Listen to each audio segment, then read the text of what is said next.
2023 বৰ্ষৰ ডিচেম্বৰ মাহৰ 20 আৰু 21 তাৰিখে মধ্যপ্ৰদেশৰ ভূপালত লোকশিক্ষণ সঞ্চালয় আৰু স্কুল শিক্ষা বিভাগে আয়োজন কৰা ৰাষ্ট্ৰীয় বাল ৰং প্ৰতিযোগিতাত আমি অসমৰ ডিব্ৰুগড় জিলাৰ বিভিন্ন বিদ্যালয়ৰ পৰা মুঠ 15 গৰাকী ছাত্ৰ-ছাত্ৰী আৰু 5 গৰাকী শিক্ষয়িত্ৰীয়ে অনুষ্ঠানত অংশগ্ৰহণ কৰিলে।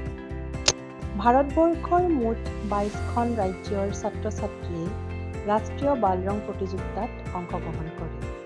ছাত্ৰ-ছাত্ৰীসকলৰ মাজত অন্তৰ্নিহিত হৈ থকা সাংস্কৃতিক প্ৰতিভাসমূহৰ প্ৰদৰ্শন আৰু এক ভাৰত শ্ৰেষ্ঠ ভাৰত লক্ষ্য হিচাপে লৈ ছাত্ৰ-ছাত্ৰীসকলক আমাৰ দেশৰ বাৰেৰহণীয়া লোকসংস্কৃতি পৰম্পৰা তথা সাংস্কৃতিক ঐতিহ্যৰ সৈতে যাতে সংযোজন স্থাপন কৰে সেই ক্ষেত্ৰত উৎসাহিত কৰাৰ উদ্দেশ্যে এই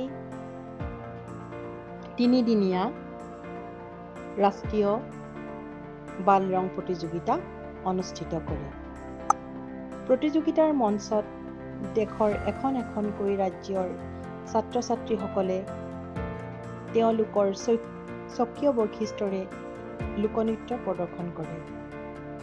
আমাৰ অসমৰ ডিব্ৰুগড় জিলাৰ বিভিন্ন বিদ্যালয়ৰ পৰা ছাত্ৰ-ছাত্ৰীসকলে এইবাৰ আমাৰ স্বাভিমান অসমৰ স্বাভিমান বিহু নৃত্য প্ৰদৰ্শন কৰে। আমি আনন্দিত আৰু গৌৰৱান্বিত যে আমাৰ তত্ত্বাৱধানত অহা এই বিহু দলটিয়ে দেশৰ ভিতৰতে ৪ৰ্থ স্থান পাবলৈ সক্ষম হয়।